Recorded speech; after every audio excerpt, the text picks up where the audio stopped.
I'm Gizem Weggemans. I'm with Egon Zehnder, the leading executive advisory and search firm globally. We're in our 53rd year. And a lot of what we do is executive search, but we also spend a lot of time on leadership development. And you'll see the conversation today is very much around finding the right person, but actually in owned and operated organizations like yours, there's so much about development because you don't want to lose the talent that you've been able to bring on board. Quick question before I start. What do you think keeps your clients up at night? What do they come to you with? Performance. Performance, okay. Growth. Yeah. Sales. Performance, growth, sales. Okay. People, reputation, yeah, people. Future-proofing their business. Absolutely. So I spend the bulk of my time working with clients in the consumer-facing industries, outside of the functional work I do with corporate affairs professionals, helping boards and executive committees appoint and develop the top talent. So when I saw the output of PwC's survey of consumer and retail CEOs, the results resonated with me, as this is very much in line with what we hear from our clients as well on a day-in, day-out basis. So I don't know if you're familiar with the PwC CEO survey, but every year they ask about 500 CEOs about their concerns, about their feelings, about the future of economy, geopolitics, where the world is going. And this is how the consumer and retail CEOs responded in terms of what keeps them up at night. It's in line with some of the things that you guys threw out there, but it's volatile commodity prices, it's changing consumer behavior, it's speed of technological change, and its availability of key skills. Volatility, speed, change. The three main themes: volatility, speed, change. Does this resonate with you as well? Yeah? In line with what you feel and what your clients feel? Yeah, I see lots of nodding heads. Then the fourth bucket, talent. Now, of all the things that these CEOs could actually pick from a lineup, they focus on human capital. And look at the percentage. Globally, 77% of these consumer and retail CEOs worry about the availability of key skills. They worry about leadership. This is not Egon Zehnder doing kind of a self-serving exercise. This is PwC, so I didn't doctor the numbers or anything, but it was convenient to put this slide up there. Now, you can put all sorts of frameworks, all sorts of structures, all sorts of processes in place, but if the people themselves are not apt at responding to and leading through change, it's hard to imagine an outcome where organizations can thrive against the backdrop of speed and volatility. Often, when we go into a client organization, there's no shortage of hands that go up when we say, okay, who wants a change? They all agree that they need a different way of going about things. Yet when we ask how they think about developing and evolving themselves to respond to this new reality, a lot of hands do go down. I won't say all, but a lot of them do. Now, this is perhaps even more pertinent in your organizations, where human capital is pretty much your only asset. While seeking synergies could move the dial in a manufacturing company, or a new technology can bring in new efficiencies to a bank, in the advisory world in which we operate, your lever is the quality of your people. Full stop. Now, against this changing backdrop, at Egon Zehnder, we've devised a framework through which we assess the leaders of an organization. And this framework is beyond looking at past experience and competencies. And these are the things that we are traditionally hiring people based on. This is about the fundamental pillars on which leadership needs to rest if an organization is to survive and thrive in a future world, where change will be the only constant. Now, I would like for you to take this in, both as owners and leaders in your own right, but also as advisors to your clients who need to push themselves out of their own comfort zone through your council. Firstly, tomorrow's leaders will need to master complexity, integrating the perspectives of multiple stakeholders, whether internal or external, to help drive necessary change.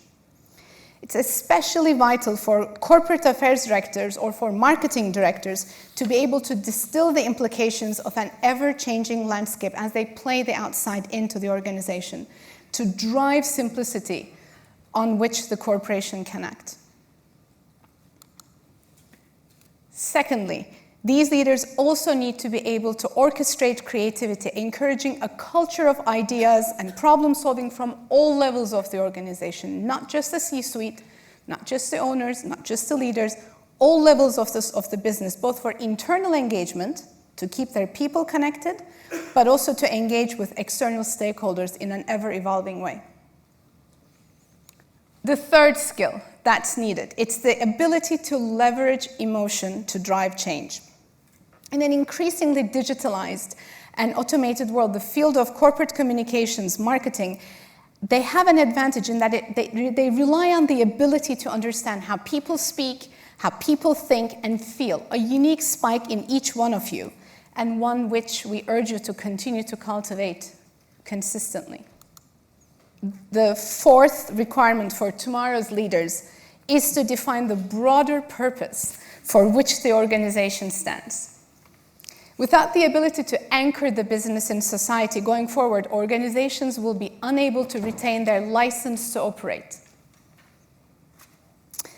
From a talent perspective, especially in businesses which look to attract and invest in millennials, this is a must-have. And I cannot stress this enough. If you don't define a purpose, you're going to lose your license to operate.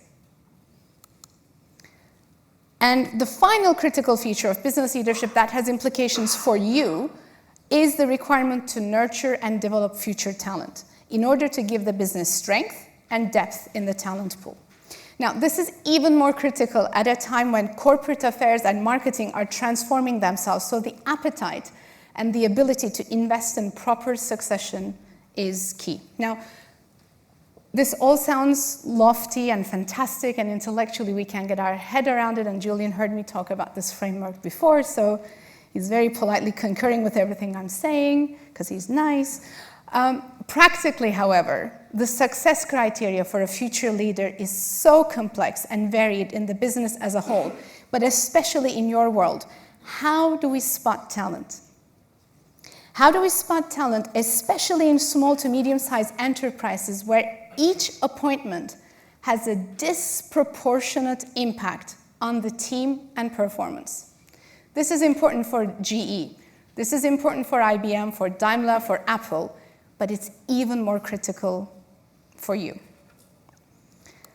Now, this is where systematically assessing for potential comes into play. Over the years, search firms and HR teams have focused on past performance when making appointments.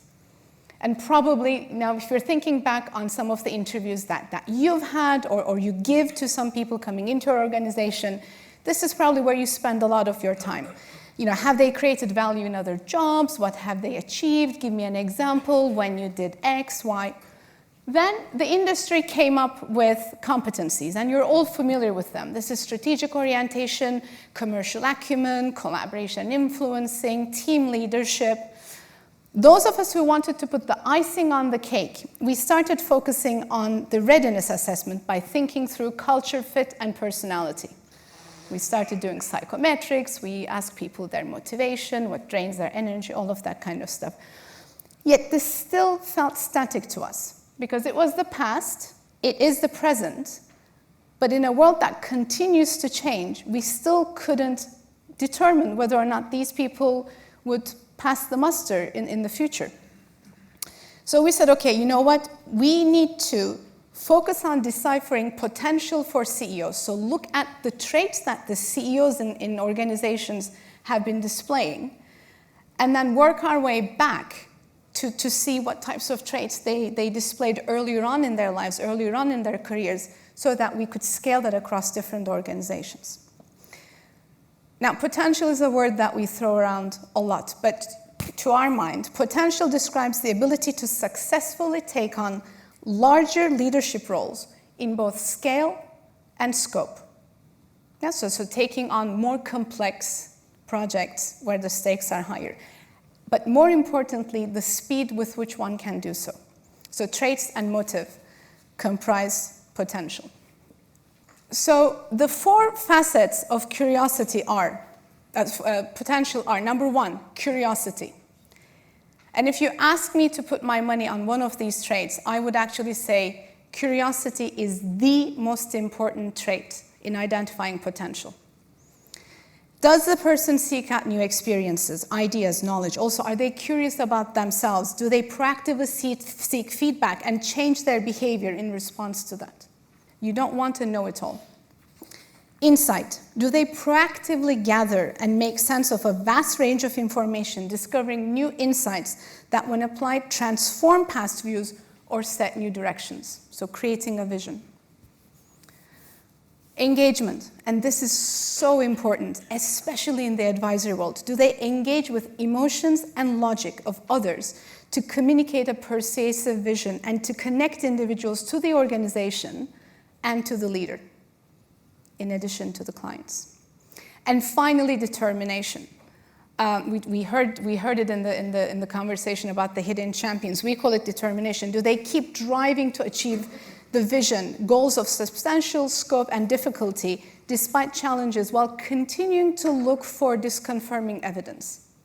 And this last bit is super important, continuing to look for disconfirming evidence. We're not talking about dogged tenacity. We're not talking about someone who keeps on, banging their head against the door. This is someone who, when they're faced with a block, they can take a step back and say, okay, how do I go at this from a different angle? Yeah, so it's a very subtle definition of determination and tenacity. At Egon Zehnder, we partner with our clients on identifying potential at an early stage and developing individuals based on their strengths. Potential is not static. Potential is something that can evolve with the right conversations and the right leadership development. Each one of you in this room has the luxury and responsibility of operating in an increasingly important space where you advise organizations on how they influence policymaking, how they invest in society. You're more than advisors. Your impact goes beyond a simple stakeholder engagement project or a marketing campaign. You can fundamentally change how organizations operate in society. Now, as a result, both at the organization and the individual level, investing in oneself, investing in your leadership is an imperative, both for your own company's success, but also for your ability and your organization's ability to deliver better results for your clients. So my ask of you is to think about this framework as you onboard new members of your team so that you know you're investing in the right way for the future of your company and your clients. And my personal ask, perhaps more pertinently, is that you score yourself against the potential model in your own time. And if you're not where you want to be on one of those dimensions, curiosity, insight, engagement, and determination, ask yourself why. And please see how you can invest in yourself to move the dial. Because against volatility, speed, and change, more than reputation relies on it. Thank you. Okay, Gizem, Thank you so much. Thank you so much. Wonderful.